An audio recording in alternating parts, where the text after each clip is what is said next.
सारी मुश्किल मुसीबत का हल करना है तो हमें हुक्मरान बनना होगा। काशीराम को एक उस नेता के रूप में देखा जाने लगा था बाबा साहब भीमराव अम्बेडकर के बाद, जो दलित नेता थे और दलितों की इच्छाओं के शासन और प्रशासन दोनों के ऊपर अपने बहुजन समाज को फिट करने की बात कही। साहब ने उन्होंने कहा कि आप वोट की राजनीति तो करिए मगर अपने बच्चों को पढ़ाइए।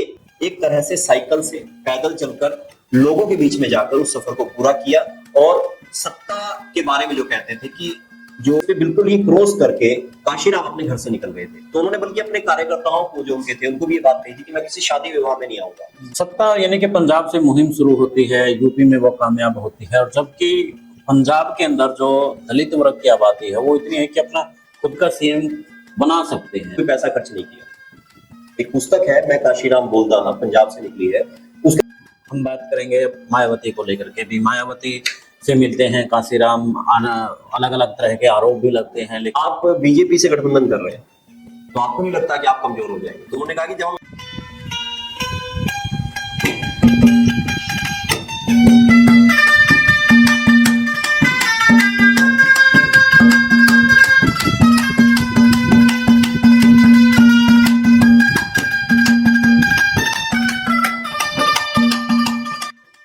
सभी को नमस्कार। मैं आपके साथ कुलदीप खंडेलवाल और मेरे साथ हैं नावल सिंह, और आप जुड़ चुके हैं द इनसाइडर मीडिया के साथ। तो आपने बहुत से कहानियां किस्से सुने हैं, लेकिन जब महापुरुषों के असलियत जिंदगी के ऊपर आप उनके अंदर झांक करके देखते हैं कि समाज के लिए उसने क्या कुछ किया।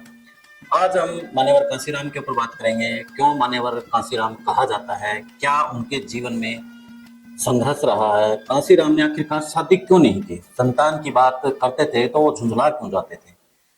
उन्होंने जो बहुजन को लेकर के एक मिशन शुरू किया वो पंजाब में से शुरू किया, लेकिन कामयाब कहीं ना कहीं यूपी में जाकर के हुआ।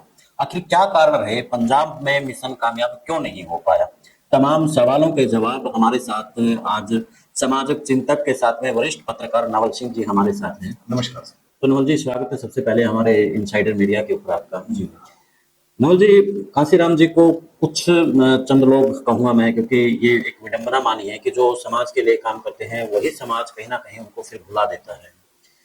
मान्यवर काशीराम को लेकर के जो मान्यवर शब्द है वो कहाँ से आया?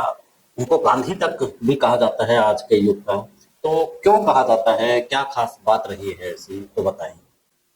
देखिए कुलदीप जी, सबसे पहले तो आपका शुक्रिया। आप इनसाइडर मीडिया जो आपने एक नया प्लेटफॉर्म शुरू किया, धारा की विपरीत और धारा के साथ चलने वाला, यानी कि बैलेंस करने वाले, और आज के वक्त में इसकी बड़ी जरूरत है। तो आप लगातार वो छुपी हुई स्टोरियां या जो अनदेखी कर दी जाती हैं उनके ऊपर बात कर रहे हैं, और इसी में से ही मान्यवर काशीराम जो एक है। और मान्यवर काशीराम को लेकर एक बात कही जाती है कि डॉक्टर भीमराव अम्बेडकर ने कानूनों की बात की और उन कानूनों को लागू करने का जो यथार्थ दिखाया वो साहब काशीराम ने दिखाया, मान्यवर काशीराम ने दिखाया। आपने कहा कि उनको गांधी कहा जाता है, उनको मान्यवर क्यों कहा जाता है? तो देखिए, जो साहब काशीराम है, सबसे पहले तो उनके साथ साहब जुड़ा आदर के साथ, क्योंकि जितने भी दलित थे, दलितों में अपने आप को पता, आप जानते हैं कि उनके साथ चौधरी लगाना या साहब कहलवाना, वो एक बात मानी जाती है कि साहब तो बड़े लोग होते हैं और जो चौधरी होते हैं तो बड़े लोग होते हैं, मान्यवर तो बड़े लोग होते हैं। तो उन सब धाराओं को तोड़ते हुए उन्होंने, दलित समाज ने उनको अपना एक लीडर घोषित किया वर्तमान समय में। और आपको याद होगा कि जैसे जैसे वो अपने समय के जो आखिरी समय के अंदर जा रहे थे, उस वक्त लोगों ने बकायदा नारे लगाने शुरू किए जिनके ऊपर बात होनी चाहिए। काशीराम, बाबा साहब तेरी नेक कमाई, बाबा साहब तेरा नेक सपना काशीराम करेगा पूरा, इस तरह से करके अगर मैं कहूँ उस समय में नारे लगाए गए। उस समय में नारे जो है, हाँ, काशीराम तेरी नेक कमाई, तूने सोती कौम जगाई, और बाबा साहब तेरा मिशन अधूरा, काशीराम करेंगे पूरा। तो यानी कि जो मैं ये बात बताना चाहता हूँ कि काशीराम को एक उस नेता के रूप में देखा जाने लगा था बाबा साहब भीमराव अम्बेडकर के बाद, जो दलित नेता थे और दलितों की इच्छाओं पर, उनके सपनों पर पूरा खरा उतर रहे थे। और वर्तमान समय में वो एक ऐसे व्यक्ति थे जिन्होंने जो वर्तमान राजनीति है, जिसको कहा जाता था कि धन और बल की राजनीति है, उन्होंने उसको ठुकराते हुए एक तरह से साइकिल से पैदल चलकर लोगों के बीच में जाकर उस सफर को पूरा किया।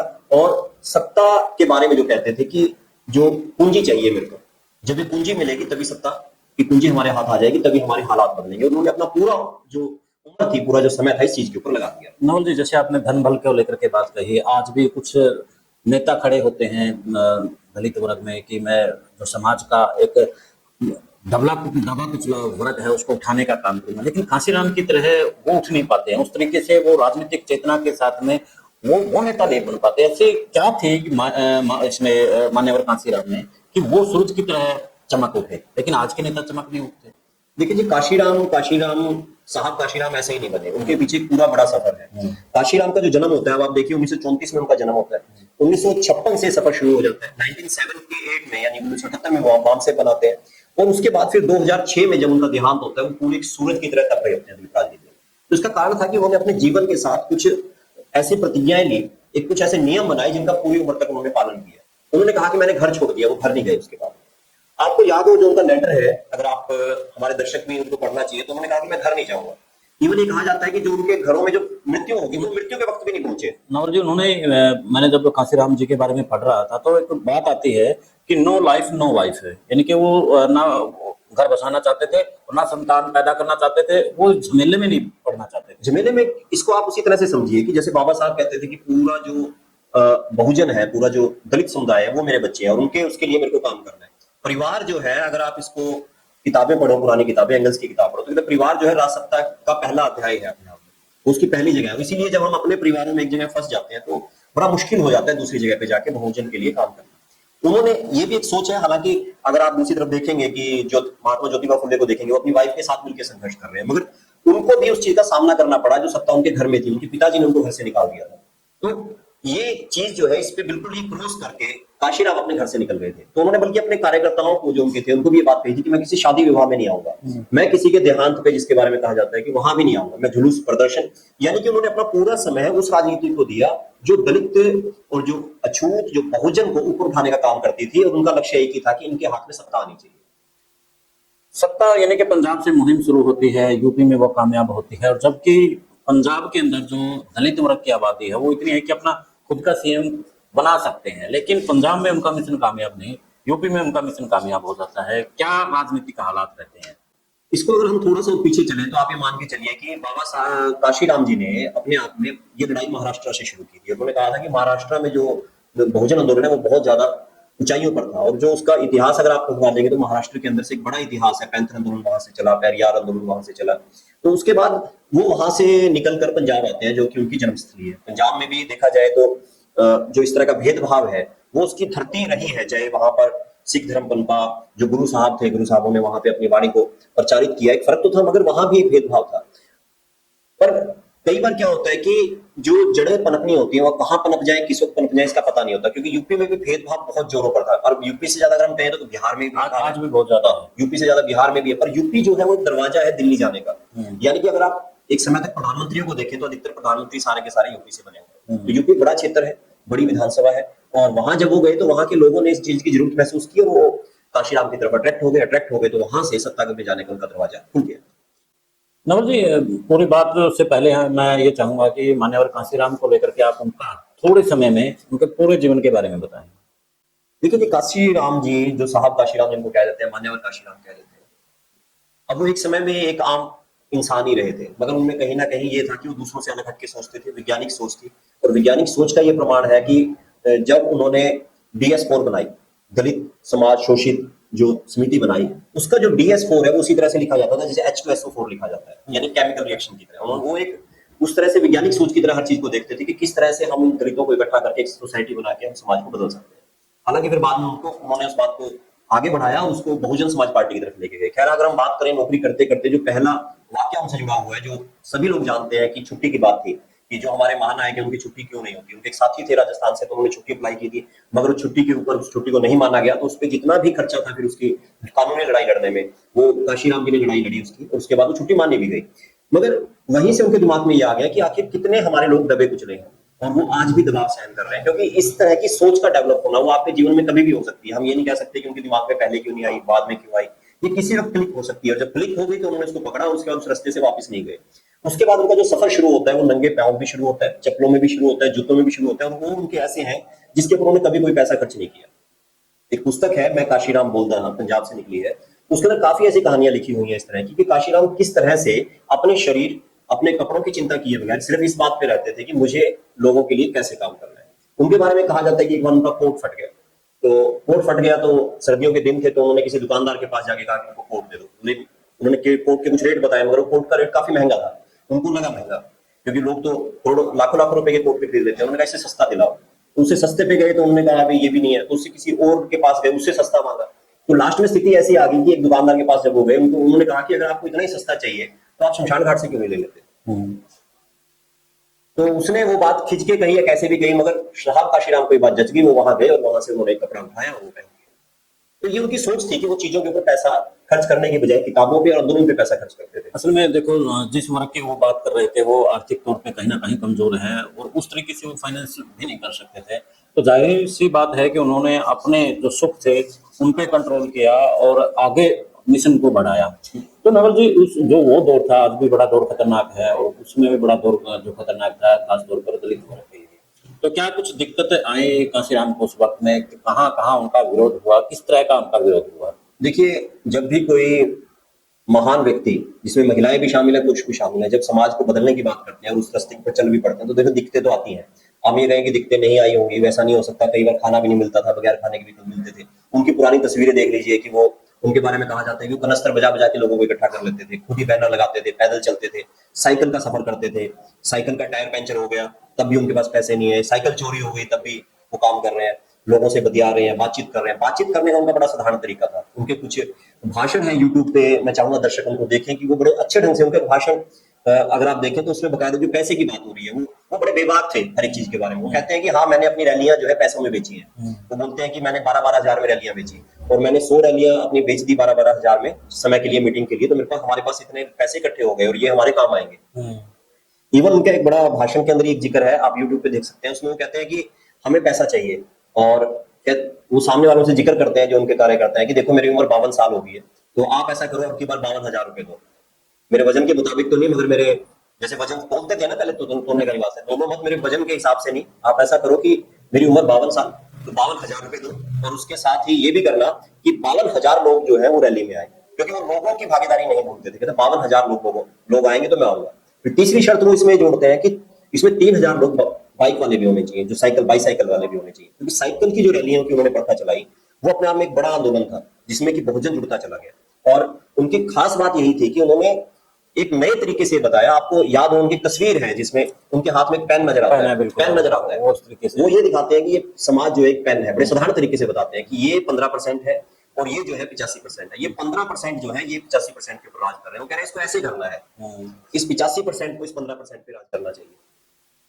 ये बड़े साधारण तरीके थे उनके बताने के। लेकिन आज भी कहीं ना कहीं जो उनका जो मिशन था, और पिछले चुनाव में अगर मैं पंजाब की बात करूं, तब कांग्रेस ने भी वहां पर चरणजीत सिंह चन्नी को दिया था और लग रहा था कि फिर से इसके यूपी के बाद पंजाब में फिर से दलित एक मुख्यमंत्री होगा, लेकिन वहां से मुख्यमंत्री दलित ना बन करके जट बन जाता है, ये चलता है। लेकिन जिस तरीके से चेतना की बात पंजाब में होनी चाहिए थी, उस तरीके से क्यों नहीं हो पाई है आज भी? देखिए, मैं फिर आपको ये बात कहूंगा कि चेतना अगर आप देखें तो पुराने समय से, आप 1947 से पहले आ जाइए, पूरे देश के अंदर 2 राज्यों के ऊपर बड़ी बात होती है, पंजाब और बंगाल। पंजाब और बंगाल को धुरी माना जाता है कि यहाँ पे फ्रीडम फाइट के जो आंदोलन है वो हुए। और पर इनको क्यों माना जाता है? क्योंकि एक ऐसे स्टेट थे जहां से कि बाहर से आने वाले लोगों से सबसे पहले ये टकराते थे। उस तरफ से आएंगे पश्चिम बंगाल से होगा और इस तरफ से आएंगे पंजाब से होगा। मगर आप महाराष्ट्र का योगदान भी कम नहीं मान सकते इस मामले में। आप बिहार के अंदर से जो आंदोलन निकले हैं, जो आदिवासी आंदोलन है, उनको आप कम नहीं आंक सकते। अब यूपी के अंदर से जो आंदोलन निकले हैं उनको आप कम नहीं आंक सकते। आंदोलन हर जगह से होते हैं, पर एक समय हो जाता है, कई बार वो इधर से हवा चलती है, कई बार वो उधर से हवा चलती है। पंजाब को आज भी हम ये नहीं कहते कि पंजाब में कुछ नहीं हो रहा। पंजाब में आज भी जो संघर्ष अलग अलग लेवल के चल रहे हैं, और उसमें से कब कौन सा संघर्ष आगे निकल जाए वो कहा नहीं जा सकता। ये तो कुलदीप जी एक समय होता है, और समय, परिस्थितियां, ये सारी मिलकर तय करती हैं कि किस वक्त कौन सी चीज उभार पे आ जाएगी। जो महान व्यक्ति होते हैं, जो महान व्यक्ति बनते हैं, जिनके नाम के आगे साहब लग जाता है, जिनके नाम के आगे मान्यवर लग जाता है, जिनके नाम के आगे बाबा साहब लग जाते हैं, वो वक्त की नब्ज को पहचान रहे होते हैं। और वक्त की नब्ज यही उनके हाथ में होती है कि लगातार काम कर रहे होते हैं, निराश होकर नहीं बैठते। इसलिए वो जो पूरे देश में चल रहे होते हैं, जहां से हवा गर्म आती है वहां से आंदोलन चलना शुरू हो जाता है। नवल जी, कांशीराम किस मुहिम को लेकर के चलते हैं, किस मिशन को लेकर के चलते हैं? कितना मिशन उनका कामयाब हो जाता है, कौन सा उनका आज भी अधूरा देखते हैं आप? देखिए, जो काशीराम है, साहब काशीराम, उनकी जो सोच है वो एक अलग तरह की सोच है। एक उनके बारे में वाकया है जो आपने बात कही कि वो क्या करना चाहते थे। तो कहा जाता है कि अटल बिहारी वाजपेयी ने उनसे कहा कि हम आपको राष्ट्रपति बनाना चाहते हैं। उन्होंने कहा कि मैं राष्ट्रपति नहीं बनना चाहता, मैं तो प्रधानमंत्री बनना चाहता हूँ। यानी कि वो ऐसे व्यक्ति थे जिनको बरगलाया नहीं जा सकता था। वो ये उनके अंदर समझ थी कि मेरे को कहाँ बैठ के कानून बनाने और कहाँ बैठ के चेंजेस किए जा सकते हैं। इसके साथ ही काशीराम की जो सोच थी वो कुल मिला के यही थी कि सत्ता आनी चाहिए। सबसे पहले सत्ता आए, सत्ता के बाद हम सारे काम करेंगे। यूपी में उन्होंने वो करके दिखाया। सत्ता आई तो उन्होंने तमाम तरह के जो बदलाव है, जो दलित है, जो पिछड़ा हुआ तबका है, उसको अधिकार मिलने चाहिए, उनका जमीन पे हक होना चाहिए। और जो ये पुरानी परंपराएं चल रही है कि एक ही वर्ग के नाम पे सभी समार्ग बनेंगे, तो उन्होंने उसको भी तोड़ा। उन्होंने कहा कि नहीं, बहुजनों के नाम जो योद्धा है, जो बहुजन नायिकाएं हैं, नायिके हैं, तो उनके नाम पर भी पार्क बन सकते हैं, उनके नाम के ऊपर भी चौक बन सकते हैं, उनके नाम के ऊपर भी शहर बसाया जा सकता है, ताकि वो पीढ़ी दर पीढ़ी लोगों को आगे याद रहे। तो काशीराम इस सोच के मालिक थे। और जिस चीज का भी आपने थोड़ी देर पहले जिक्र किया था पंजाब का, कि वहां पर चन्नी को उन्होंने कह दिया कि ये है कि मुख्यमंत्री बनाने के लिए, इसको लेके काशीराम ने एक ही किताब अपने जीवन में लिखी, जो थी चमचा युग। और चमचा युग में वो स्पष्ट रूप से कहते हैं कि आज के वक्त में दलित आंदोलन को ऐसे लोग चाहिए जो दलितों की मांग उठाते हो। ऐसे लोग नहीं चाहिए जो कि किसी और पार्टी के अंदर बैठ के वो सिर्फ उनकी बात कर रहे हैं मगर अपने वर्ग की बात नहीं कर रहे। क्योंकि आप ये मानिए कि हमारे दलित समुदाय, पिछड़ा समुदाय, यानी कि बहुजन 85%, जिसकी बात साहब काशीराम करते हैं, उसके इतने विधायक और इतने सांसद हैं कि वो जब चाहे पलट जाए, वो जब चाहे अपने कानूनों के ऊपर बात करें। पर वो क्यों नहीं कर पा रहे? वो इसलिए नहीं कर पा रहे कि उनकी समझदारी बन नहीं पा रही। और इन्हीं लोगों को साहब काशीराम ने चमचा कहा और कहा कि ये प्रक्रिया तब से चली आ रही है जब से कि आरक्षित अलग आरक्षण क्षेत्र की मांग की गई थी। उसके बाद से जो सत्ताधारी पार्टियां थी, उनको महसूस हो गया कि जो ये इस तरह के पिछड़े हुए लोग हैं, दलित लोग हैं, इनको अगर आपने अपने अंदर अपने उसमें नहीं मिलाया तो ये लोग अलग जाके खड़े हो जाएंगे। काशीराम ने चमचा युग में इसी बात को प्रमुखता से रखा। उन्होंने कह दिया कि हमें ऐसे लोग चाहिए जो हमारे वर्ग की बात करें। नवल जी, आपने बिल्कुल ठीक कहा। कई गांव के अंदर हम देखते हैं कि जो सरपंच बने हुए हैं वो उसी सिस्टम के तहत बने हुए हैं, नहीं तो कहाँ उनको सरपंच बनने की बात थी। अब गांव के अंदर जो बस स्टैंड बने हुए हैं, बस स्टॉप बने हुए हैं, उनके ऊपर वो बाबा साहब की फोटो लगाने से हिचकिचाते हैं, डरते हैं, जबकि उन्होंने उनको अधिकार दिया है, उन्होंने ही आज वो सरपंच बने हैं तो उन्हीं की मेहरबानी से बने हैं। लेकिन सरपंचों तक नहीं, ये विधायकों पर भी आकर के बात खड़ी हो जाती है, वो उन ताकतों से डर जाते हैं। बिल्कुल सही है, क्योंकि पिछले समय में बाबा साहब की फोटो लगाना राजनीतिक पार्टियों की मजबूरी बन गई। मैं ये नहीं कहता कि उनकी विचारधारा से उनकी मजबूरी बन गई, मगर चुनावी भगवान बना दिया। चुनावी भगवान उनको बना दिया गया। उनकी मजबूरी बन गई कि अगर अम्बेडकर की फोटो नहीं लगी हुई तो बहुजन समुदाय उनके पास नहीं जाएगा। तो वहां से, पर यहाँ एक चीज ये खड़ी हो गई कि फोटो तो लगा ली, मगर क्या वो उनके विचारों के ऊपर काम कर रहे हैं? इसको लेके बड़ा ब्लंडर है। हमने लास्ट टाइम भी बात की थी कि डॉक्टर भीमराव अम्बेडकर की फोटो के ऊपर लिखा होता था, शिक्षित बनो, संगठित हो और संघर्ष करो। वो गायब होता जा रहा है। उसकी जगह सिर्फ और सिर्फ 2 लाइनों का लिख दिया गया, जय भीम और जय भारत। वो उनका एक विचार है, वो होना चाहिए, मगर जो मूल विचार है वो कहाँ चला गया? वो कहीं ना कहीं ढक दिया है। दूसरी बात, एक हमने बात कही थी कि जब उनकी उंगली जो इशारा करती थी कि तुम्हें यहां जाके सत्ता में बैठना है, वो फोटो गायब करके उनकी फोटो को अलग अलग ढंग से बनाया जा रहा है। जो मूल फोटो है, जो पॉलिटिकल फोटो है, जो सोच का रास्ता दिखाती है, उस फोटो को धीरे धीरे करके आपको भी लगेगा वो गायब होती जा रही है। जो आप बात कर रहे हैं फोटो लगाने वाली, फोटो लग जाएगी, जैसे नवल जी, इस कार्यक्रम की जो शुरुआत हुई थी यहीं बैठ करके हुई थी, हमने कि महापुरुषों को लेकर के, उसके बाद शहीद आजम भगत सिंह को लेकर के बात हुई, उधम सिंह को लेकर के बात हुई, अजय से। तो वहां पर यही निकल करके आई बात है कि जो फोटो मूल रूप से बनाई गई थी, उन फोटो से छेड़छाड़ करके दूसरे तरीके से आज फोटो बनाई जा रही है, अपने तरीके से। भगत सिंह की जो फोटो थी उसकी जगह पगड़ी वाली फोटो लेकर के आ गए। शहीद आजम उधम सिंह की जो फोटो थी वहां पर उन्होंने दूसरी फोटो लेकर के आ गए हैं। यानी कि कहीं ना कहीं महापुरुषों को लेकर के बदलाव ये लोग अपने तरीके से कर रहे हैं। एक लाइन इसमें मैं कहना चाहूंगा, उसके बाद मूल रूप से दोबारा साहब काशीराम की वार्ता के ऊपर आएंगे। जो उधम सिंह है, जिनको उन्होंने अपनी वसीयत में बकायदा ये बात लिखी कि मेरा नाम मोहम्मद सिंह आजाद लिखा जाए। उन्होंने तीनों धर्मों को लेकर के देश की जो तहजीब थी उसके बारे में बात, लेकिन आज उसको उनके हस्ताक्षर भी उसी में थे और उसके नाम के आगे भी राम मोहम्मद सिंह आजाद कर दिया गया। अब वो मोहम्मद सिंह आजाद शिरोमणि, हाँ, वो तो फिर उसको कास्ट में भी ले जाएंगे। अभी सिरसा में कार्यक्रम था, वहां पर उनको एक जगह पे फिक्स कर देंगे ढांचे में। यानी शहीदों की विरासत जो सांझी थी उसको कहीं ना कहीं कास्ट और उसमें बांटा जा रहा है। तो नवल जी, फिर हम उसी पर आएंगे, फिर हम लंबा चले जाएंगे इसमें। जैसे हम बात करेंगे मायावती को लेकर के भी, मायावती से मिलते हैं काशीराम, अलग अलग तरह के आरोप भी लगते हैं, लेकिन आरोपों को ना देखते हुए वो ये जो लड़की है ये सिस्टम से टकरा सकती है और ये आगे कुछ ना कुछ कर सकती है।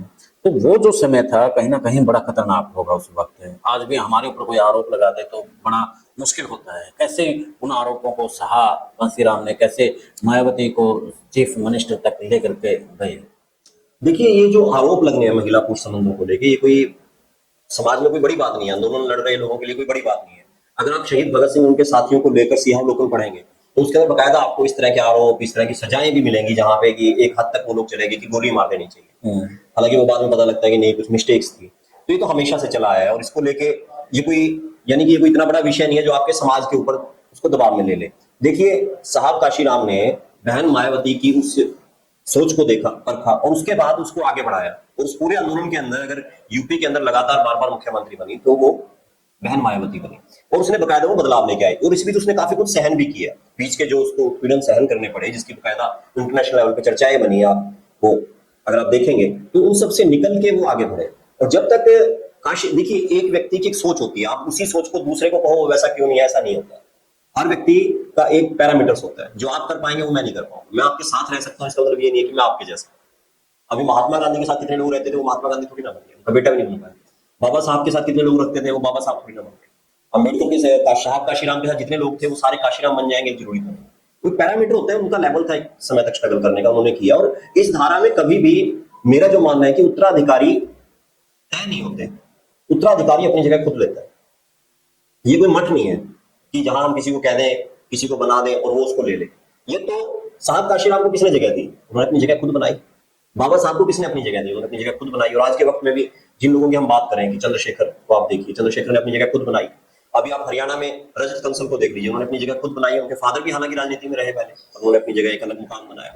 उनको लेके प्लस माइनस होना, कुछ चीजों में ऊपर नीचे होना वो एक अलग बात है, मगर पहचान बनाना व्यक्ति की खुद के हाथ में होता है। और जो वर्तमान सिनेरियो जो चल रहा है, जिसके बारे में आप बात कर रहे हैं कि वर्तमान में क्या होगा, देखिए जो काशीराम के फार्मूले थे जिनको काशीराम ने लागू किया, अब आप उनके बड़े नारों की से बात शुरू करते हैं। सबसे पहले काशीराम जी के जो नारे थे, उन्होंने कहा था कि वोट हमारा राज तुम्हारा, नहीं चलेगा नहीं चलेगा। कितना पॉपुलर हुआ। एक नारा वो भी था, तिल तराजू, कुछ इस तरीके से था। उसके ऊपर मैं बात करूंगा। ये मूल रूप से नारा उनका नहीं था।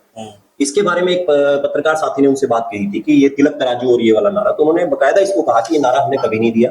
और ये नारा पहली बार जो है एक रैली जो हुई थी, उसका मैं आपको जिक्र भी बता सकता हूँ। हाँ, तो इटावा में रैली हुई थी। पहली इटावा की रैली में पहली बार नारा लगा था और वहां पर गठबंधन की रैली थी ये। और तब साहब काशीराम ने कहा था कि हम इस नारे को नहीं मानते, ये नारा ठीक नहीं है। तो वो नारा जुड़ गया बहुजन से, मगर बहुजन ने उसको कभी लगाया नहीं, बहुजन समाज पार्टी ने। तो पहला नारा जो मैं आपको बता रहा था कि वोट हमारा राज तुम्हारा, नहीं चलेगा नहीं चलेगा, इसने पूरे बहुजन में एक आग फैला दी कि हाँ यार वोट हमारा है और राज कोई और कर रहा है, ये नहीं चलेगा। बड़े सिंपल से नारे। फिर उन्होंने दूसरा नारा जो दिया, जो आज के वक्त में कहीं ना कहीं हम लोग ये जो पार्टियां जो साहब काशीराम की बात करते हैं, मैं कह रहा हूं भुला दिया और वो दोबारा नहीं लगा रही। उन्होंने स्पष्ट कहा था कि वोट से लेंगे पीएम सीएम, आरक्षण से लेंगे एसपीडीएम। यानी कि उन्होंने डबल 2 लाख के ऊपर चलने वाली बात कही। उन्होंने कहा कि यानी कि शासन और प्रशासन दोनों के ऊपर अपने बहुजन समाज को फिट करने की बात है। फिट करने की बात है। उसमें मैं एक लाइन और जोड़ दूं, उसके साथ में उन्होंने कहा कि आप वोट की राजनीति तो करिए मगर अपने बच्चों को पढ़ाइए।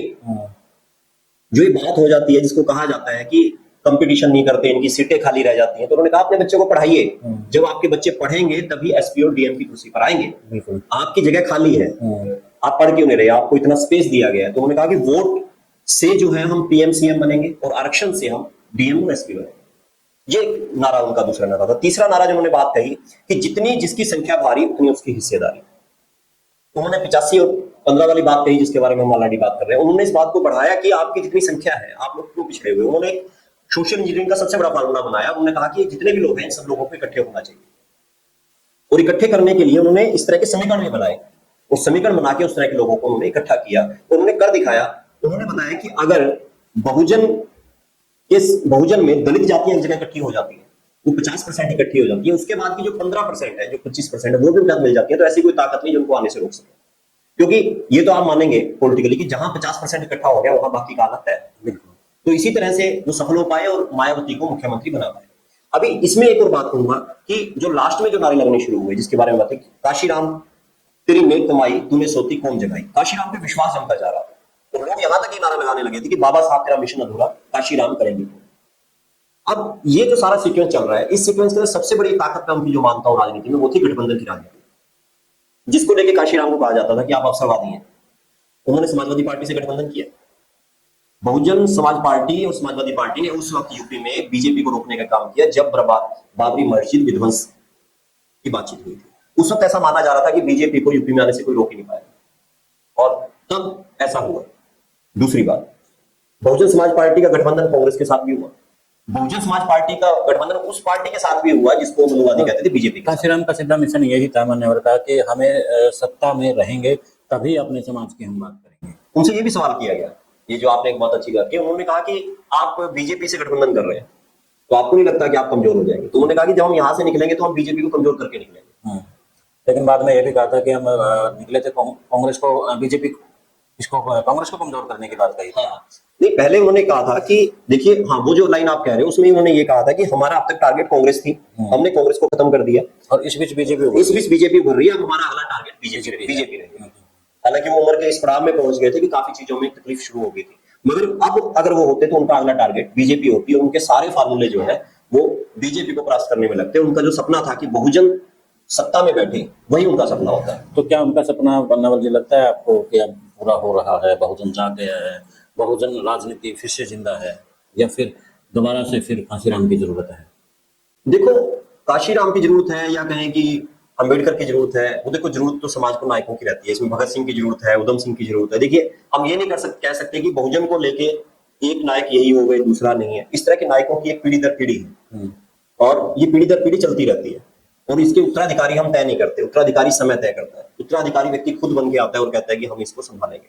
तो वर्तमान समय में जो सिनेरियो है उसको हम ये नहीं कह सकते कि ठहराव तो जरूर है, मगर ये नहीं कि रुक गया। और जो समय की नदी है वो कभी भी आपको एकदम बहते हुए नजर नहीं आती। जब आप पीछे मुड़ के देखोगे तो आपको लगेगा 15 साल में ये हो गया, 15 साल में इतना बड़ा परिवर्तन हो गया, 10 साल।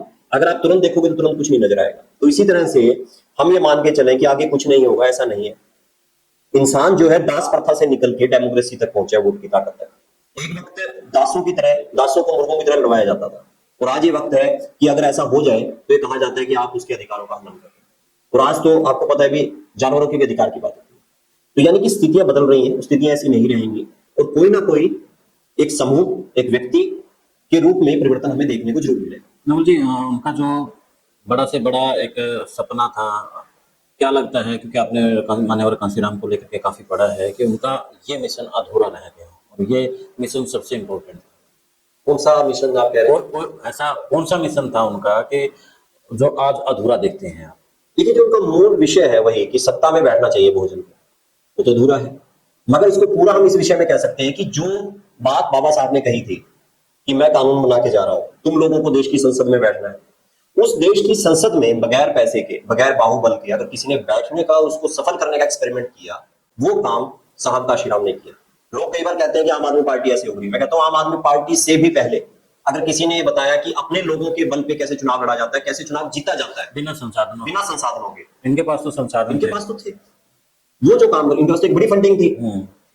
काशीराम के पास तो फंडिंग ही नहीं थी, बिल्कुल भी नहीं। उन्होंने तो बल्कि लोगों को कहा, अभी ऑन स्टेज कहा कि आप मेरे को बात एक रुपया दो। अभी कर रहे थे कि साइकिल के, उनके पंचर के पैसे नहीं थे, पैसे नहीं होते, सच्चाई है। और आम आदमी पार्टी की बात करें, वो एक IRS ऑफिसर के साथ दूसरी बहुत चीजें रही हैं, खैर उस पर फिर तो मैं वही कह रहा हूँ कि इसका जो श्रेय है भारतीय राजनीति में, वो साहब काशीराम को ही जाता है कि आप कैसे नीचे से एक बड़ी पार्टी बन सकते हैं। नवल जी, कोई ऐसा रोचक किस्सा आपको याद हो काशीराम को लेकर के, जिसको लेकर के आप अपने आप को ये मानते हो कि काशीराम जी का ये बड़ा इंटरेस्टिंग किस्सा रहा है?